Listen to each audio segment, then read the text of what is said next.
Hi friends, ಎಲ್ಲರಿಗೂ ನಮಸ್ಕಾರ. ಬನ್ನಿ ಫ್ರೆಂಡ್ಸ್, ಗೌರಿ ಶಂಕರ ಸೀರಿಯಲಿನ ಇವತ್ತಿನ ಸಂಚಿಕೆಯಲ್ಲಿ ಏನಾಗ್ತಿದೆ ಅಂತ ನೋಡ್ಕೊಬರೋಣ. ಅದಕ್ಕೂ ಮುಂಚೆ ಯಾರು ನನ್ನ ವಿಡಿಯೋ ನೋಡ್ತಾ ಇದ್ದಾರೆ ಫ್ರೆಂಡ್ಸ್, ಅವರೆಲ್ಲ ಪುಟ್ಟದೊಂದು ಲೈಕ್ ಮಾಡಿ ಹಾಗೆ ಫಾಲೋ ಮಾಡೋದನ್ನು ಮರಿಬೇಡಿ. ಬನ್ನಿ ಸ್ಟಾರ್ಟ್ ಮಾಡೋಣ. ಮೊದಲಿಗೆ ಫ್ರೆಂಡ್ಸ್, ಇಲ್ಲಿ ಗೌರಿ ಹೇಳ್ತಾ ಇರ್ತಾಳೆ, ಜೋಗಿಯವರೇ ನನಗೊಂದು ವಿಷಯ ಅರ್ಥ ಆಗ್ತಿಲ್ಲ. ಈ ಅಣ್ಣ ಏನಕ್ಕೆ ಪದೇ ಪದೇ ನಿಮ್ಮನ್ನೇ ಟಾರ್ಗೆಟ್ ಮಾಡ್ತಾ ಇದ್ದೇನೆ ಅಂತ ಅನ್ಬೇಕಾದ್ರೆ ಅವಳ ಮಾತನ್ನ ಕೇಳಿ ಈ ಕಡೆ ಶಂಕರನಿಗೆ ಸಿಕ್ಕಾಪಟ್ಟೆ ಶಾಕ್ ಮೇಲೆ ಶಾಕ್ ಆಗ್ತಾ ಇರುತ್ತೆ. ಮತ್ತೆ ತುಂಬಾ ಶಾಕಿಂದ ಹಾಗೆ ತುದ್ಲು ಮಾತಾಡುತ್ತಾ ಹೇಳ್ತಾ ಇರ್ತಾನೆ, ನನಗೇನು ಗೊತ್ತು ಅಮ್ಮಿ ಅವರೇ, ನನಗೆ ನಿಜವಾಗ್ಲೂ ಗೊತ್ತಿಲ್ಲ. ಆದರೂ ಸಹ ನಾನು ಮುಂಚೆ ರೌಡಿ ಆಗಿದ್ನಲ್ಲ, ಅದಕ್ಕೋಸ್ಕರ ಏನಾದರೂ ನೀನು ನನ್ನನ್ನು ಟಾರ್ಗೆಟ್ ಮಾಡ್ತಿದ್ಯಾ ಅಂತ ನಾನು ಅವನನ್ನು ಕೇಳಿದೆ. ಆದರೆ ಅವನು ಏನು ಮಾತಾಡದೆ ಸೈಲೆಂಟಾಗಿ ನಿಂತ್ಕೊಬಿಟ್ಟ.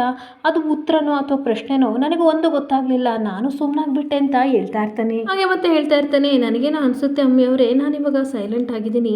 ಜೊತೆಗೆ ಏನು ಸಹ ಯಾರ ವಿಚಾರಕ್ಕೂ ನಾನು ಹೋಗಲ್ಲ. ಸೊ ಅದಕ್ಕೆ ಇದನ್ನು ಅವನು ಅಡ್ವಾಂಟೇಜ್ ಆಗಿ ತೊಗೊಬಿಟ್ಟು ನನ್ನ ಮೇಲೆ ಈ ರೀತಿ ಅಟ್ಯಾಕ್ ಮಾಡ್ತಿದ್ದಾನೆ ಅಂತ ನನಗನ್ಸುತ್ತೆ ಅಮ್ಮಿ ಅವರೇ ಅಂತ ಹೇಳ್ತಿರ್ಬೇಕಾದ್ರೆ, ನೋಡಿ ಜೋಗಿ ಅವರೇ, ನಿಮ್ಮ ಈ ಸೈಲೆನ್ಸೇ ನನಗೆ ಸಿಕ್ಕಾಪಟ್ಟೆ ಇಷ್ಟ ಆಗಿದೆ. ಹಾಗೆ ನೀವು ಯಾರಿಗೂ ಸಹ ಹಾನಿ ಮಾಡ್ತಾ ಇಲ್ವಲ್ಲ, ನನಗಂತೂ ಸಿಕ್ಕಾಪಟ್ಟೆ ಖುಷಿ ಆಗ್ತಿದೆ. ಆದರೆ ಅಣ್ಣ ಎಲ್ಲರಿಗೂ ಸಹ ಕ್ರೂರವಾಗಿ ನಡ್ಕೋತಾ ಇದ್ದೇನೆ. ಎಲ್ಲರನ್ನೂ ಸಹ ಒಳ್ಳೆ ಕುರಿಮರಿಗಳು ಸಾಯಿಸ್ದಂಗೆ ಆ ರೀತಿ ಪ್ರಾಣಿ ಹಿಂಸೆ ಮಾಡ್ತಾರಲ್ಲ, ಆ ರೀತಿ ಎಲ್ಲರನ್ನೂ ಸಹ ಕತ್ತರಿಸ್ತಾ ಇದ್ದೇನೆ. ನನಗಂತೂ ಅದನ್ನು ನೋಡೋಕ್ಕಾಗ್ತಿಲ್ಲ.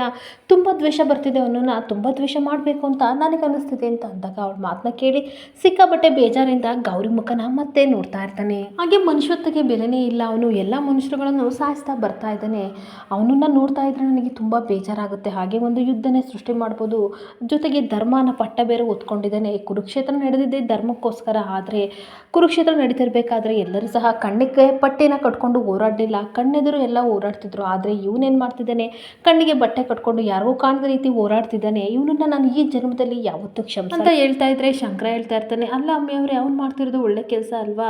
ಊರಿನ ಜನಗಳಿಗೆ ಒಳ್ಳೇದಾಗಲಿ ಅಂತ ಮಾಡ್ತಾ ಇದ್ದಾನೆ. ಅದರಲ್ಲೂ ಸಾಯಿಸಿರೋದು ಕೆಟ್ಟ ಜನಗಳನ್ನ ಅಂತ ಅಂದಮೇಲೆ ನೀವೇನಕ್ಕೆ ಬೇಜಾರು ಮಾಡ್ಕೋತೀರಾ ಅಂತ ಅಂದಾಗ, ನೋಡಿ ಶಂಕರ ಅವರೇ, ಒಬ್ಬರು ಮನುಷ್ಯನ ಪ್ರಾಣನ ನಾವು ತೆಗಿಯೋಕ್ಕಾಗಲ್ಲ. ಅದಕ್ಕೋಸ್ಕರ ಕೋರ್ಟು ಕಾನೂನು ಅಂತ ಎಲ್ಲ ಇದೆ. ಅಂದಮೇಲೆ ಇವನು ಯಾರು ಅಂತ ಕೆಲಸ ಮಾಡೋಕ್ಕೆ? ಆ ಭಗವಂತ ಮೇ ಬಿ ಕ್ಷಮಿಸ್ಬೋದು, ಆದರೆ ನಾನಂತೂ ಈ ಜನ್ಮದಲ್ಲಿ ಅವ್ರನ್ನ ಕ್ಷಮಿಸೋದು ಇಲ್ಲ. ನನಗೆ ಅವ್ನು ಕಂಡ್ರೆ ಆಗೋದು ಇಲ್ಲ ಅಂತ ತುಂಬ ಕೋಪದಿಂದ ಹೇಳ್ತಾ ಇರಬೇಕಾದ್ರೆ ಶಂಕರನಿಗೆ ಸಿಕ್ಕಾಪಟ್ಟೆ ಶಾಕ್. ಹಾಗೆ ನನ್ನ ಕಡೆ ವಿಜಯ್ ಡೈನಿಂಗ್ ಟೇಬಲಲ್ಲಿ ಕೂತ್ಕೊಂಡು ತರಕಾರಿನ ಕಟ್ ಮಾಡ್ತಿರ್ಬೇಕಾದ್ರೆ ಅಲ್ಲಿಗೆ ಪಾರ್ವತಿ ಬರ್ತಾಳೆ. ನಿನ್ನ ಹತ್ರ ಏನೋ ಒಂದು ಕೇಳಲೇ ವಿಜಯ್ ಅಂತ ಅಂದಾಗ, ಕೇಳಿ ಪಾರ್ವತಿ ಅವರೇ ಅಂತ ಅಂದಾಗ, ಈ ಗಂಗನ್ ನೋಡಿದ್ರೆ ನೀನು ಏನು ಅನ್ಸುತ್ತೆ ಅಂತ ಕೇಳ್ತಿರ್ಬೇಕಾದ್ರೆ, ಏನು ಪಾರ್ವತಿ ಅವರೇ ಇಷ್ಟು ದಿನ ಅವಳ ಮೇಲೆ ತುಂಬ ಕೋಪ ಮಾಡ್ಕೋತಿದ್ರೆ, ಇವಾಗ ನೋಡಿದರೆ ಈ ರೀತಿ ಕೇಳ್ತಿದ್ದೀರಲ್ಲ ಯಾಕೆ ಅಂತ ಅಂದಾಗ, ಏನಿಲ್ಲ ಕಣವ, ನಾನು ನನ್ನ ಮಗನಿಗೆ ದೃಷ್ಟಿ ತೆಗಿಬೇಕು ಅಂತ ಚಿಕ್ಕಡ್ಡಿ ಪಾರ್ಕಿನ ಹುಡ್ಕೊಂಡು ಅಂತ ಹೋಗ್ತಾ ಇರಬೇಕಾದ್ರೆ ಗಂಗಾ ಯಾರ ಜೊತೆ ಮಾತಾಡ್ತಾ ಇದ್ಲು. ಯಾರಿರ್ಬೋದು ಅಂತ ನಾನು ಹತ್ರ ಹೋಗಿ ನೋಡಿದರೆ ನನ್ನ ಗಂಡ ಶಿವರುದ್ರಪ್ಪನ ಜೊತೆ ಮಾತಾಡ್ತಾ ಇದ್ಲು. ಏನು ಮಾತಾಡ್ತಿರ್ಬೋದು ಅಂತ ಹತ್ರ ಹೋಗಿ ಕೇಳ್ಕೊಂಡ್ರೆ ಅದೇನೇನೋ ಮಾತಾಡ್ತಾ ಇದ್ಲು. ಆದರೆ ಸಿಕ್ಕಾಪಟ್ಟೆ ಕೋಪದಿಂದ ಮಾತಾಡ್ತಿದ್ಲು. ಆ ಯಪ್ಪ ಏನೋ ಸಹಾಯ ಕೇಳಿದ ಅಂತ ಅನಿಸುತ್ತೆ. ಖಂಡಿತ ನಾನು ಮಾಡೋಕ್ಕಾಗಲ್ಲ ಹಾಗೆ ಹೀಗೆ ಅಂತ ಬೈತಾ ಇದ್ದೆ. ಅಲ್ಲ ಕಣವ ವಿಜಯ್, ನಿಜವಾಗ್ಲೂ ಬದಲಾಗಳೆ ಅಂತ ನನಗನ್ಸುತ್ತೆ. ಯಾಕೆ ಅಂತಂದರೆ ಇಲ್ಲ ಅಂದಿದ್ರೆ ಆಶ್ರಯ ಕಟ್ಟೋರ ಮೇಲೆ ಇಷ್ಟೊಂಥರ ಕೋಪನ ಎಲ್ಲಿ ಮಾಡ್ಕೋತಿದ್ಲು? ಖಂಡಿತ ಅವರಿಗೆ ಸಹಾಯ ಮಾಡ್ತಿದ್ಲು. ನನಗೇನು ಇವಳು 100% ಬದಲಾಗಿದ್ದಾಳೆ ಅಂತ ಅನಿಸುತ್ತೆ ಅಂತ ಇತ್ತು. ಇವಳು ನಿಜವಾಗ್ಲೂ ಈ ರೀತಿ ಎಲ್ಲ ನಾಟಕ ಮಾಡ್ತಿದ್ರಲ್ಲ, ಇದು ಸುಳ್ಳು ನಿಜ ಅಂತ ನಾನು ಅಂದ್ಕೊಂಡಿದ್ದೆ. ಇದನ್ನು ಪ್ರೂವ್ ಮಾಡಬೇಕು ಅಂತ ರೂಮಿಗೆ ಗೌರಿನ ಕರ್ಕೊಂಡು ಹೋದ್ರಲ್ಲಿ ನಡೆದಿದ್ದೇ ಬೇರೆ. ಅದನ್ನು ನೋಡಿ ನನಗೆ ಸಿಕ್ಕಾಪಟ್ಟೆ ಆಶ್ಚರ್ಯ ಆಯಿತು. ಗಂಗಾ ಈ ರೀತಿ ಬದಲಾಗಿದ್ದಾಳೆ ಅಂತ ಶಾಕ್ ಆಯಿತು ಅಂತ ಅಂದಾಗ ನನಗೂ ಯಾಕೋ ಅದೇ ರೀತಿ ಅನಿಸಿತ್ತು. ಆದರೆ ನಾವು ಅವಳನ್ನ ನಿಜವಾಗ್ಲೂ ಬದಲಾಗಿದ್ದಾಳೆ ಅಂತ ಅವಳ ಮುಂದೆ ನಾವು ತೋರಿಸ್ಕೊಳ್ಳೋದು ಬೇಡ, ನಂಬಿದ್ದೀವಿ ಅಂತ ಹೇಳೋದು ಬೇಡ. ಹೀಗೆ ಚಿನ್ನ ಏನು ಗೊತ್ತಾ, ಪಳಪಳ ಅಂತ ಹೊಳಿತಿರುತ್ತೆ. ಆದರೆ ಅದು ನಿಜವಾಗ್ಲೂ 916 ಅಥವಾ ಉಜ್ಜಿ ನೋಡ್ತಾರಲ್ಲ, ಆ ರೀತಿ ನಾವು ಅವಳನ್ನ ಅಳೆದು ತೂಗಿ ನೋಡಬೇಕು. ಯಾವುದಕ್ಕೂ ಸಹ ಅವಳನ್ನ ಹತ್ರ ಸೇರಿಸ್ಕೊಳ್ಳೋದು ಬೇಡ ಅಂತ ಇಬ್ಬರು ಮಾತಾಡ್ಕೊತಿರ್ಬೇಕಾದ್ರೆ ಅಷ್ಟೊತ್ತಿಗೆ ಗಂಗಾ ಬರ್ತಾಳೆ. ಅಥವಾ ದೇವಸ್ಥಾನಕ್ಕೆ ಹೋಗಬೇಕು, ಬರ್ತೀರಾ ಅಂತ ಅಂದಾಗ, ನಾನು ಬರಲ್ಲ, ಬೇಕಾದರೆ ನೀನು ಹೋಗು ಅಂತ ಪಾರ್ವತಿ ಹೇಳ್ತಿರ್ಬೇಕಾದ್ರೆ ವಿಜಯ್ ಅವರೇ ನೀವು ಬರ್ತೀರಾ ಅಂತ ಅಂದಾಗ, ನಾನು ಬರಲ್ಲ ಗಂಗಾ ಅಂತ ಹೇಳ್ತಾ ಇರ್ತಾಳೆ. ಸರಿ ಹಾಗಾದರೆ ಬೇಗ ಹೋಗಿ ಬರ್ತೀನಿ ಅಂತ ಗಂಗಾ ಹೋಗ್ತಾ ಇರಬೇಕಾದ್ರೆ ಇವರಿಬ್ರು ಪಿಸು ಪಿಸು ಅಂತ ಮಾತಾಡ್ಕೊತಾ ಇರ್ತಾರೆ. ಇನ್ನೊಂದು ಕಡೆ ಶಂಕರನ ಮೀಟ್ ಮಾಡೋಕ್ಕೆ ಹಾರಿ ಬಂದಿರಬೇಕಾದ್ರೆ, ಹೇಗಿದ್ದೀರಾ ಬ್ರದರ್, ಇವಾಗ ಜ್ವರ ಚಳಿ ಎಲ್ಲ ಕಡಿಮೆ ಆಯ್ತಾ ಅಂತ ಅನ್ಬೇಕಾದ್ರೆ ಹೆಜ್ಜೆ ಹೆಜ್ಜೆಗೂ ನೋಡ್ಕೊಳ್ಳೋಕ್ಕೆ ಈ ಮನೇಲಿ ತುಂಬ ಜನ ಇದ್ದಾರೆ. ಇವ್ರ ಪ್ರೀತಿ ಕಾಳಜಿ ಮುಂದೆ ಜ್ವರ ಎಲ್ಲ ಹೊರಟೋಯ್ತು ಬಿಡಿ ಬ್ರದರ್ ಅನ್ಬೇಕಾದ್ರೆ, ನೀವು ಹೇಳ್ತಾ ಇರೋದು ಕರೆಕ್ಟ್ ಆಗಿದೆ. ನಾವು ಜೀವನದಲ್ಲಿ ಎಷ್ಟೋ ಆಸ್ತಿ ಹಣ ಸಂಪಾದನೆ ಮಾಡಿದ್ರು ನಮಗದು ಯಾವುದಕ್ಕೂ ಸಹ ಉಪಯೋಗ ಬರಲ್ಲ. ಆದರೆ ನಮಗೆ ಹುಷಾರಿಲ್ದೇ ಮಲ್ಕೊಂಡಿರ್ಬೇಕಾದ್ರೆ ನಮ್ಮನ್ನು ಪ್ರೀತಿಸೋ ಜೀವಿಗಳು ತಲೆ ಸವರುತ್ತಾ ನಿಮ್ಗೇನಾಗಲ್ಲ ನಾವಿದ್ದೀವಿ ಅಂತ ಹೇಳ್ತಾರಲ್ಲ, ಅದ್ರ ಮುಂದೆ ಯಾವ ಕೋಟ್ಯಾಂತರ ಆಸ್ತಿನೂ ನಮ್ಮ ಮುಂದಕ್ಕೆ ಬರಲ್ಲ ಅಂತ ಹೇಳ್ತಿರ್ಬೇಕಾದ್ರೆ ಶಂಕರನಿಗೆ ಸಿಕ್ಕಾಪಟ್ಟೆ ಖುಷಿ ಆಗ್ತಾ ಇರುತ್ತೆ. ಹಾಗೆ ಮತ್ತೆ ಹರಿ ಹೇಳ್ತಾ ಇರ್ತಾನೆ, ಈ ಮನೇಲಿ ಪ್ರೀತಿ ವಾತ್ಸಲ್ಯ ತುಂಬ ಹರಿತಾ ಇದೆ ಬಿಡಿ, ಇದಕ್ಕೇನು ಕಮ್ಮಿ ಇಲ್ಲ ಅಂತ ಅಂದಾಗ, ಹೌದು ಇವರೆಲ್ಲ ಪ್ರೀತಿ ತೋರಿಸಿರ್ಬೇಕಾದ್ರೆ ನನಗೆ ಕಾಯಿಲೆ ಎಲ್ಲ ಹುಷಾರಾಗಿದೆ ಅಂತ ಹೇಳ್ಕೊಂಡು ನಗಾಡ್ತಿರ್ಬೇಕಾದ್ರೆ ಇನ್ನೊಂದು ವಿಷಯ ಏನು ಗೊತ್ತಾ ಬ್ರದರ್, ಈ ಅಣ್ಣನ ಬಗ್ಗೆ ಎಲ್ಲ ಕಡೆ ಸುದ್ದಿ ಜಾಸ್ತಿ ಆಗ್ತಾ ಇದೆ. ಕಾನೂನಿನ ಕೈ ತಗೊಂಡು ಮೆರಿತಾ ಇದ್ದೇನೆ ಅಂತ ಹೇಳ್ತಾ ಇದ್ದಾರೆ. ನಮಗೆ ಪ್ರೆಷರ್ ತುಂಬ ಜಾಸ್ತಿ ಆಗಿದೆ, ಯಾರಿಗೂ ಸಹ ಅಣ್ಣನ ಮುಖ ಸರಿಯಾಗಿ ಗೊತ್ತಿಲ್ಲ, ಆದರೆ ಫೇಸ್ ಟು ಫೇಸ್ ನೋಡಿರೋರು ನೀವೊಬ್ಬರೇ ಅಲ್ಲೋ ಬ್ರದರ್ ಅಂತ ಅಂದಾಗ ಅವನಿಗೆ ಸಿಕ್ಕಾಪಟ್ಟೆ ಶಾಕ್ ಆಗ್ತಾ ಇರುತ್ತೆ. ಹೀಗೆ ಮತ್ತೆ ಹರಿ ಹೇಳ್ತಾ ಇರ್ತಾನೆ, ಬ್ರದರ್ ಏನು ಗೊತ್ತಾ, ಸ್ಕೆಚ್ ಹಾಕಿ ಅವ್ರನ್ನ ಕಳಿಸ್ತೀನಿ, ದಯವಿಟ್ಟು ಅವ್ನ ಕಣ್ಣು ಮೂಗು ಕಿವಿ ಇದೆಲ್ಲ ಯಾವ ರೀತಿ ಇತ್ತು ಅಂತ ಹೇಳಿ ಬ್ರದರ್, ಸ್ವಲ್ಪ ನಮಗೆ ಯೂಸ್ ಆಗುತ್ತೆ ಅಂತ ಅಂದಾಗ ಇವನಿಗೆ ಮತ್ತೆ ಶಾಕ್ ಆಗ್ತಿರುತ್ತೆ. ಹಾಗೆ ಮತ್ತೆ ಹೇಳ್ತಾ ಇರ್ತಾನೆ, ಇಲ್ಲ ಬ್ರದರ್ ನೀವೇ ನೋಡಿದ್ರಲ್ವ, ನನಗೆ ತುಂಬ ದಿಗ್ಲತ್ತಿತ್ತು, ಹಾಗೆ ತುಂಬ ಜಡಿ ಜ್ವರ ಎಲ್ಲ ಬಂತು, ನಾನೇ ಎದುರ್ಕೊಂಡು ಬಂದೆ, ಅವ್ನ ಮುಖ ನನಗೆ ಸರಿಯಾಗಿ ಕಾಣ್ತಿಲ್ಲ ಅಂತ ಅಂದಾಗ ಆ ರೀತಿಯಲ್ಲೇ ಹೇಳ್ಬೇಡಿ, ಎಂಥ ಕಳ್ಳನಾದರೂ ಸಹ ಖಂಡಿತ ಒಂದು ಕ್ಲೂ ಬಿಟ್ಟು ಹೋಗಿರ್ತಾನೆ. ಅವ್ನ ಬಾಡಿ ಹೇಗಿತ್ತು ಅಥವಾ ಬಾಡಿ ಕಟ್ ಹೇಗಿತ್ತು, ಮುಖ ಫೇಸ್ ಏನಾದರೂ ಸರಿ ಯಾವುದಾದ್ರೂ ಒಂದು ಹೇಳಿ ರಫ್ ಸ್ಕೆಚ್ ಹಾಕೋಣ ಪ್ಲೀಸ್ ಹೆಲ್ಪ್ ಮಾಡಿ ಅಂತ ರಿಕ್ವೆಸ್ಟ್ ಮಾಡ್ಕೊತಿದ್ರೆ ಇವನಿಗೆ ಸಿಕ್ಕಾಬಟ್ಟೆ ದಿಗ್ಲತ್ತಾ ಇರುತ್ತೆ. ಮತ್ತೆ ಹೇಳ್ತಾ ಇರ್ತಾನೆ, ಡಿಪಾರ್ಟ್ಮೆಂಟ್ ನನಗೆ ಕೆಲಸನ ವಹಿಸಿದರೆ ನಾವು ಏನಾದರೂ ಮಾಡಿ ಅವನ್ನ ಕಂಡು ಹಿಡಿಲೇಬೇಕು, ಏನಾದರೂ ಒಂದು ರೀಕಾಲ್ ಮಾಡ್ಕೊಳ್ಳಿ, ಅವ್ನ ಬಾಡಿ ಯಾವ ರೀತಿ ಇತ್ತು ಅದ್ರಾದ್ರೂ ಹೇಳಿ, ಜೊತೆಗೆ ನನ್ನ ಮನಸ್ಸಲ್ಲಿ ಒಂದು ಪ್ರಶ್ನೆ ಇದೆ, ಅವನನ್ನು ನಾನು ಕೇಳಲೇಬೇಕು, ಅವ್ನಿಗೆ ಹೆಂಗೆ ಗೊತ್ತಾಯಿತು ನನ್ನ ಪರ್ಸ್ನಲ್ ವಿಷಯ ಅಂತ ನಾನು ಕೇಳಬೇಕು, ಪ್ಲೀಸ್ ಹೇಗಾದರೂ ಹೆಲ್ಪ್ ಮಾಡಿ ಅಂತ ಹೇಳ್ತಾ ಇರಬೇಕಾದ್ರೆ ಇವನಿಗೆ ಸಿಕ್ಕಾಪಟ್ಟೆ ಟೆನ್ಷನ್ ಆಗ್ತಿರುತ್ತೆ. ಅಷ್ಟೊತ್ತಿಗೆ ಗೌರಿ ಬಂದುಬಿಟ್ಟು, ಸಾಕು ನಿಲ್ಲಿಸು, ಅರೆ ಏನು ರೀ ಅವರಿಗೆ ಸಿಕ್ಕಾಪಟ್ಟೆ ಟೆನ್ಷನ್ ಇದೆ, ಜೊತೆಗೆ ತುಂಬ ಹೆದರ್ಕೊಂಡು ಚಳಿ ಜ್ವರ ಎಲ್ಲ ಬಂದಿತ್ತು, ಅಂಥವ್ರನ್ನ ಈ ರೀತಿ ಪ್ರಶ್ನೆ ಮಾಡಿ ಕೇಳ್ತಿದ್ಯಲ್ಲ, ಅವ್ರ ಪಾಡಿನವ್ರಿಗೆ ಇರೋಕ್ಕೆ ಬಿಟ್ಬಿಡು ಅಂತ ಬೈತಾರೆ. ಅರ್ಥ ಮಾಡ್ಕೋ ಗೌರಿ ಅಂತ ಅಂದಾಗ, ನೋಡು ಹರಿ, ಒಬ್ಬ ವ್ಯಕ್ತಿ ಸುಂಟ್ರುಗಳಿಗೆ ಸಿಲುಕಿದಾಗ ತಪ್ಪಿಸ್ಕೊಂಡು ಓಡೋಗ್ತಾ ಇರ್ತಾನೆ, ಹೇಗಾದರೂ ಮಾಡಿ ನನ್ನ ಜೀವನ ಉಳಿಸ್ಕೋಬೇಕು ಅಂತ ಓಡೋಗ್ತಾ ಇರ್ತಾನೆ, ಅದನ್ನು ಬಿಟ್ಟು ಯಾವ ಕಡೆಯಿಂದ ಸುಂಟ್ರುಗಳಿಗೆ ಬಂತು ಅಂತ ಹುಡ್ಕೊಂಡು ಕೂತ್ಕೊಳ್ಳಲ್ಲ. ಸೊ ಹಾಗೆ ಇವ್ರ ಜೀವನ ಅದೇ ರೀತಿ ಆಗಿದೆ.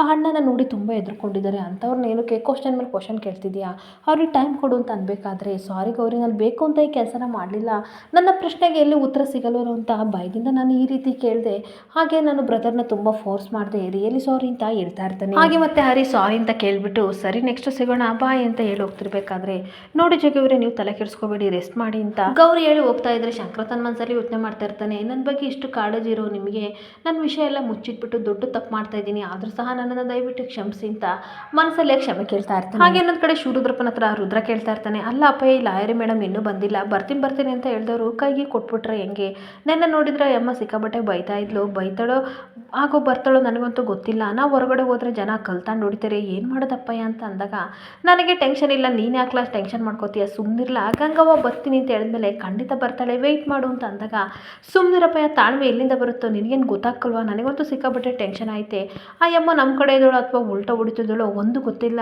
ಅದ್ರಲ್ಲಿ ನೋಡಿದ್ರೆ ನೀನು ತಾಳ್ಮೆ ತಗೋಬೇಕಂತೆ, ತಾಳ್ಮೆ ನಿನಗೆ ಯಾವನು ಹೇಳ್ತಾನೆ ಅಂತ ಕೂಗಾಡ್ತಾ ಇರ್ತಾನೆ. ಹಾಗೆ ರುದ್ರ ಮತ್ತೆ ಬೈತಾ ಇರಬೇಕಾದ್ರೆ ಅಷ್ಟೊತ್ತಿಗೆ ಗಂಗಾ ಬಂದೇ ಬಿಡ್ತಾಳೆ, ನೋಡು ಬಂದೇ ಬಿಟ್ಟರು ಗಂಗವ್ವ ಅಂತ ಅಂದ್ಬಿಟ್ಟು, ಯಾಕವ ಇಷ್ಟು ತಡ ಆಯಿತು, ನನಗೆ ಎಷ್ಟು ಟೆನ್ಷನ್ ಆಯಿತು ಗೊತ್ತಾ ಅಂತ ಶಿವರುದ್ರಪ್ಪ ಹೇಳ್ತಿರ್ಬೇಕಾದ್ರೆ, ಮತ್ತೇನು ಶಿವರುದ್ರವ್ರೆ, ನಾನು ಎಲ್ಲರಿಗೂ ಸಹ ಹೇಳಿ ಕಣ್ತಪ್ಪಿಸಿ ಬರಬೇಕು ಅಂತಂದರೆ ಸುಮ್ಮನೆ ಅಂತ ಅಂದ್ಕೊಂಡಿದ್ದೀರಾ, ಆ ಮನೇಲಿ ಎಲ್ಲರೂ ಸಹ ಹದ್ದಿನ ಥರ ನನ್ನನ್ನು ಕಾಯ್ತಾ ಇದ್ದಾರೆ, ಆಲ್ಮೋಸ್ಟ್ ನೆನ್ನೆ ನಾನು ಸಿಗಾಕೋಬಿಟ್ಟಿದ್ದೆ, ನಿಮ್ಮ ಜೊತೆ ಮಾತಾಡಬೇಕಾದ್ರೆ ಪಾರ್ವತಿ ಅವರು ಕದ್ದು ಮುಚ್ಚಿ ಕೇಳ್ಕೊತಿದ್ರು, ಅದಕ್ಕೆ ನಾನು ಬಾಯಿಗೆ ಬಂದಾಗ ಬೈದೆ ಅಂತ ಅಂದಾಗ, ಓ ಲಾಯರಿ ಮೇಡಮರೇ ಅದಕ್ಕೆ ನೀವು ಬೈದಿದ್ದು, ಸುಮ್ಮನೆ ಬೈದಿದ್ರಾ, ನಾನೇನೋ ಸೀರಿಯಸ್ಸಾಗಿ ಬೈದ್ರಿ ಅಂತ ಅಂದ್ಕೊಂಡೆ, ನಮ್ಮ ಅಪ್ಪನಿಗಂತೂ ಬಿ ಪಿ ಜಾಸ್ತಿ ಆಯಿತು, ಇನ್ನೂ ಕಡಿಮೆ ಆಗಿಲ್ಲ, ಸದ್ಯ ಇವಾಗ ಹೇಳಿದ್ರಲ್ಲ ನಮಗೆ ಸಮಾಧಾನ ಆಯಿತು ಅಂತ ಅಂದಾಗ, ಏನು ಮಾಡೋಂಗಿಲ್ಲ, ಎಲ್ಲದಕ್ಕೂ ಸಹ ನಾವು ವೆಯ್ಟ್ ಮಾಡಲೇಬೇಕಲ್ವಾ ಅಂತ ಹೇಳ್ತಾ ಇರ್ತಾರೆ. ಹಾಗೆ ಮತ್ತೆ ಶಿವರುದ್ರಪ್ಪ ಹೇಳ್ತಾ ಇರ್ತಾನೆ, ಏನಾದರೂ ಮಾಡಿ ನಮ್ಮನ್ನು ಕಾಪಾಡವ, ಈ ಮೀಡಿಯಾದವರಂತೂ ಎಲ್ಲಿ ಬೇಕಲ್ಲೇ ವಿಡಿಯೋನ ಅಪ್ಲೋಡ್ ಮಾಡ್ತಾ ಇದ್ದಾರೆ, ಜೊತೆಗೆ ಜನ ಎಲ್ಲ ಚೀತು ಅಂತ ಹೋಗಿತಿದ್ದಾರೆ, ಹೇಗಾದರೂ ಕಾಪಾಡು ಅಂತ ಅಂದಾಗ, ಹೆದರ್ಕೋಬೇಡಿ, ವಿಡಿಯೋನ ಈ ಕಡೆ ಮಾಲಿನ್ಯ ಬಿಟ್ಟಿದ್ದಾರಲ್ವ, ಅದ್ರ ಬದಲಾಗಿ ನಾನೊಂದು ವಿಡಿಯೋನ ನಿಮಗೆ ಕಳಿಸ್ತೀನಿ, ಅದನ್ನು ನೀವು ಬಿಟ್ಬಿಡಿ ಅಂತ ಹೇಳ್ತಾ ಇರ್ತಾಳೆ. ಹಾಗೆ ಒಂದು ವಿಡಿಯೋನ ಕಳಿಸಿದ್ಮೇಲೆ ಹೇಳ್ತಾ ಇರ್ತಾಳೆ, ಈ ವಿಡಿಯೋ ಎಲ್ಲ ಕಡೆ ನೀವು ಅಪ್ಲೋಡ್ ಮಾಡಲೇಬೇಕು, ಹಾಗೆ ಯಾವ ಚಾನಲ್ ನಿಮ್ಮನ್ನು ಮಾನ ಮರ್ಯಾದೆ ಕಳೆದ್ರೋ ಅದೇ ಚಾನಲ್ಗೆ ಹೋಗ್ಬಿಟ್ಟು ನೀವು ಈ ವಿಡಿಯೋನ ಕೊಡಿ, ಜೊತೆಗೆ ಪ್ರೆಸ್ ಮೀಟ್ ಎಲ್ಲ ಅರೇಂಜ್ ಮಾಡಿ ಅಂತ ಅಂದಾಗ, ಹಾಗಾದರೆ ಹೊಂಟೋಗಿರೋ ಮರ್ಯಾದೆ ವಾಪಸ್ ಬರುತ್ತಾ ಅಂತ ಅಂದಾಗ, ಏನೇನು ಬೇಕೋ ಎಲ್ಲ ಐಡಿಯಾನು ಸಹ ಈ ಕಡೆ ಗಂಗಾ ಅವರಿಬ್ಬರಿಗೂ ಹೋಗಿ ಕೊಡ್ತಾರೆ. ಹಾಗೆ ಜನಗಳೆಲ್ಲರೂ ಸಹ ನಿಮ್ಮ ವಿಡಿಯೋ ನೋಡಿ ರೊಚ್ಚ ಇದ್ದಾರಲ್ವ, ಅದೇ ಜನಗಳು ಅವಳ ವಿರುದ್ಧ ತಿರುಗಿ ಬೀಳಬೇಕು, ಆ ರೀತಿ ನೀವು ಮಾಡಲೇಬೇಕು, ಇದು ಬುದ್ಧಿವಂತರ ಲಕ್ಷಣ ಅಂತ ಅಂದಾಗ, ಶಾನೆ ಖುಷಿ ಆಯಿತು ಕಣವ, ಆನಂದ CM ಪಟ್ಟನ ನೀನು ಉಳಿಸ್ಕೊಟ್ಬಿಟ್ಟೆ, ತುಂಬ ಥ್ಯಾಂಕ್ಸ್ ಅಂತ ಇಬ್ಬರು ಥ್ಯಾಂಕ್ಸ್ ಹೇಳ್ತಿರ್ಬೇಕಾದ್ರೆ, ಸರಿ ನನಗೆ ನಮ್ಮದು ಥ್ಯಾಂಕ್ಸ್ ಎಲ್ಲ ಬೇಡ, ಆದಷ್ಟು ಬೇಗ ನಾನು ಮನೆಗೆ ಹೋಗಬೇಕು, ಇಲ್ಲ ಅಂತಂದರೆ ಆ ಪಾರ್ವತಿ ಕಂಡಿಡಿದು ಬಿಡ್ತಾಳೆ, ಸರಿ ನಮ್ಮ ಕೆಲಸ ಆಗೋ ರೀತಿ ನೀವು ಮಾಡಿ ಅಂತ ಹೇಳಿ ಹೊರಟು ಹೋಗ್ತಾ ಇರ್ತಾಳೆ. ಹಾಗೆ ಇನ್ನೊಂದು ಕಡೆ ಮನೇಲಿ ಎಲ್ಲರೂ ಸಹ ಕೂತ್ಕೊಂಡು ಈ ಕಡೆ ಶಂಕರನ್ಗೆ ಸಮಾಧಾನ ಮಾಡ್ತಾ ಇರಬೇಕಾದ್ರೆ ಹರಿ ಹೇಳ್ತಾ ಇರ್ತಾನೆ, ನಡೆದ ಘಟನೆಲ್ಲ ಮರೆತುಬಿಡಿ, ಇನ್ಮೇಲೆ ಹುಷಾರಾಗಿರಿ ಬ್ರದರ್ ಅಂತ ಅನ್ಬೇಕಾದ್ರೆ, ಅಷ್ಟೊತ್ತಿಗೆ ಪಾರ್ವತಿ ಸಹ ನಿನ್ನ ಬಾಯೆಲ್ಲ ಸಪ್ಪೆ ಆಗಿದೆ, ಜ್ವರ ಬಂತು, ಸೊ ಹಾಗಾಗಿ ಮೆಣಸಿನಕಾಳು ಸಾರು ಮಾಡಿದ್ದೀನಿ, ಅನ್ನಕ್ಕೆ ಕಲಿಸ್ಕೊಂಡು ಊಟ ಮಾಡು ಮಗ ಅಂತ ಅಂದಾಗ, ವಿಜಯನು ಸಹ ಟೈಮಿಗೆ ಕರೆಕ್ಟಾಗಿ ಮಾತ್ರ ಕೊಡೋದನ್ನ ಮರಿಬೇಡಿ ಗೌರಿ ಅಂತ ಹೇಳ್ತಾ ಇರ್ತಾಳೆ. ಹಾಗೆ ಎಲ್ಲರೂ ಖುಷಿಯಿಂದ ಮಾತಾಡ್ತಿರ್ಬೇಕಾದ್ರೆ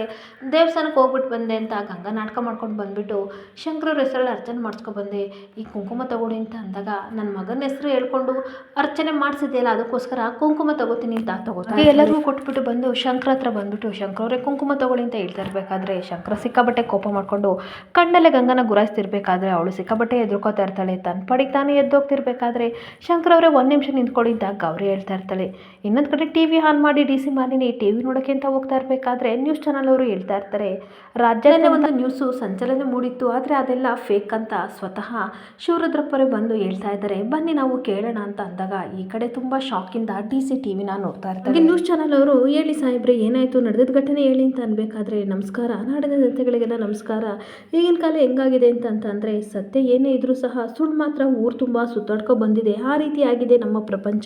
ನನ್ನ ವಿಷಯದಲ್ಲೂ ಅದೇ ಆಗಿದೆ. ಈಗಿನ ಕಾಲದಲ್ಲಿ ನಿಮ್ಗೊಂದು ಫೋನ್ ಇದ್ದರೆ ಸಾಕು, ಆ ಫೋನ್ ಜೊತೆಗೆ ಇನ್ನೊಂದು ಬಂದಿದೆಯಲ್ಲ ಅದಿದ್ರೆ ಸಾಕು, ಅದ್ರ ಮುಖಾಂತರ ಏನು ಬೇಕಾದರೂ ಮಾಡ್ಬೋದಂತೆ. ಸೊ ಅದಕ್ಕೋಸ್ಕರ ನನ್ನ ವಿಡಿಯೋನ ಹಾಗೆ ಈ ರೀತಿ ಮಾಡಿದರೆ ಖಂಡಿತ ಅದರಲ್ಲಿ ಇರೋದು ನಾನಲ್ಲ, ನನ್ನ ಮುಖ ಮತ್ತು ನನ್ನ ವಾಯ್ಸ್ನ ಯಾರು ನಾನು ಹೇಳಿಗೆ ಸಹಿಸೋಕ್ಕಾದರೂ ಈ ರೀತಿ ಮಾಡಿದರೆ ದಯವಿಟ್ಟು ನೋಡವ, ನನ್ನ ಹತ್ರ ಒಂದು ವಿಡಿಯೋ ಇದೆ, ಅದನ್ನು ಕೊಡ್ತೀನಿ, ನಿನಗೆ ಎಲ್ಲ ಅರ್ಥ ಆಗುತ್ತೆ, ಇಡೀ ಪ್ರಪಂಚಕ್ಕೆ ತೋರಿಸು ಅಂತ ಹೇಳ್ತಿರ್ಬೇಕಾದ್ರೆ ಈ ಕಡೆ ಡಿ ಸಿಗೊಂದು ಸಿಕ್ಕಾಪಟ್ಟೆ ತಲೆಕೆಟ್ಟು ಹೋಗ್ತಾ ಇರುತ್ತೆ. ಈ ಒಂದು ವಿಡಿಯೋನ ತೋರಿಸ್ತಿರ್ಬೇಕಾದ್ರೆ ಎಲ್ಲರಿಗೂ ಸಿಕ್ಕಾಪಟ್ಟೆ ಟೆನ್ಷನ್ ಆಗ್ತಾ ಇರುತ್ತೆ. ಶಿವನ ಧ್ಯಾನ ಮಾಡ್ತಾ ಇರಬೇಕಾದ್ರೆ ಒಂದು ವಿಡಿಯೋನ ಅಪ್ಲೋಡ್ ಮಾಡಿರಬೇಕಾದ್ರೆ ಇದು ಸಹ ಈ ಮುಖಾಂತರ ಮಾಡಿದ್ದು, ಇದೆಲ್ಲ ಫೇಕ್ ಅಂತ ಹೇಳ್ತಿರ್ಬೇಕಾದ್ರೆ ಎಲ್ಲ ಜನಗಳು ಸಹ ಇದು ಸುಳ್ಳು ಅಂತ ಅನ್ಕೋತಾ ಇರ್ತಾರೆ. ಇನ್ನೊಂದು ಕಡೆ ಗೌರಿ ಹೇಳ್ತಾ ಇರ್ತಾಳೆ, ಗಂಗಾ ನಿಮಗೋಸ್ಕರ ಪೂಜೆ ಮಾಡಿ ಅರ್ಚನೆ ಮಾಡಿ ಪ್ರಸಾದ ತಂದಿದ್ದಾಳೆ, ತಗೊಳ್ಳಿ ಅಂತ ಅಂದಾಗ, ಹೌದು ಬ್ರದರ್ ದಯವಿಟ್ಟು ತಗೊಳ್ಳಿ, ಇಲ್ಲ ಅಂತ ಅಂದರೆ ಅವಮಾನ ಮಾಡ್ದಂಗೆ ಆಗುತ್ತೆ ಅಂತ ಅಂದಾಗ, ಖಂಡಿತ ನನಗೆ ಪ್ರಸಾದ ಮೇಲೆ ಬೇಜಾರಿಲ್ಲ, ಆದರೆ ಇವಳ ಕೈಯಾರ ತೊಗೊಳಕ್ಕೆ ನನಗೆ ಇಷ್ಟ ಇಲ್ಲ, ನನ್ನ ತಾಯಿ ಆಶೀರ್ವಾದ ಇರಬೇಕಾದ್ರೆ ಯಾರು ಕೆಟ್ಟ ದೃಷ್ಟಿ ಸಹ ನನ್ನ ಮೇಲೆ ಬೀಳಲ್ಲ, ಹಾಗೆ ನನ್ನ ಕಣ್ಣಿನ ರೆಪ್ಪಾಗಿ ನೋಡ್ಕೊಳ್ಳೋ ನನ್ನ ಅಮ್ಮೆಯರು ಇರಬೇಕಾದ್ರೆ, ಇವರಿಬ್ಬರು ಶ್ರೀರಕ್ಷೆ ಇರಬೇಕಾದ್ರೆ ನನಗೆ ಯಾರು ಕೆಟ್ಟದ್ದು ಮಾಡೋಕ್ಕಾಗಲ್ಲ ಅಂತ ಕೋಪದಿಂದ ಹೇಳಿ ಹೊರಟೋಗ್ತಾ ಇರ್ತಾರೆ. ಒಂದು ಕಡೆ ಗಂಗಾ ಸಿಕ್ಕಾಪಟ್ಟೆ ಬೇಜಾರು ಮಾಡ್ಕೊಂಡು ಕಣ್ಣೀರು ಹಾಕೊಂಡು ಈ ಕಡೆ ಗೌರಿನ ನಂಬಿಸಿ ಹೋಗ್ತಾ ಇರ್ತಾಳೆ. ಹಾಗೆ ಈ ವಿಡಿಯೋ ಎಲ್ಲ ಮುಖಾಂತರ ಆಗಿದ್ದು ಇದೆಲ್ಲ ಸುಳ್ಳು ಅಂತ ಅಂದಾಗ, ಹಾಗಾದರೆ ಜವಾಬ್ದಾರಿ ತೀರೋ ಡಿ ಸಿ ಅವ್ರು ಯಾಕೆ ಈ ರೀತಿ ಮಾಡಿದ್ರು ಅಂತ ಅಂದಾಗ, ಏನೋ ಬಿಸಿ ರಕ್ತ ಈ ರೀತಿ ಮಾಡಿದ್ದಾರೆ, ಆದರೆ ಅವರು ತುಂಬ ಒಳ್ಳೆಯವರು, ಮುಂದಕ್ಕೆ ಕಲ್ಕೋತಾರೆ ಬಿಡಿ, ಕಲ್ತ್ಕೊಳ್ಳಿಲ್ಲ ಅಂತಂದರೆ ನಾವು ಕಲಿಸ್ತೀವಿ ಅಂತ ಶಿವರುದ್ರಪ್ಪ ಟಿ ವಿಯವ್ರ ಮುಂದೆ ಹೇಳ್ತಾ ಇರಬೇಕಾದ್ರೆ, ನನ್ನನ್ನೇ ಚೀಟ್ ಮಾಡಿದ್ರಲ್ವಾ, ನಿಮ್ಮನ್ನೇ ಸುಮ್ಮನೆ ಬಿಡಲ್ಲ ಅಂತ ಹೇಳ್ತಾ ಇರ್ತಾಳೆ. ಇಲ್ಲಿಗೆ ಸಂಚಿಕೆ ಎಂಡ್ ಆಗ್ತಿದೆ. Thank you for the watching friends.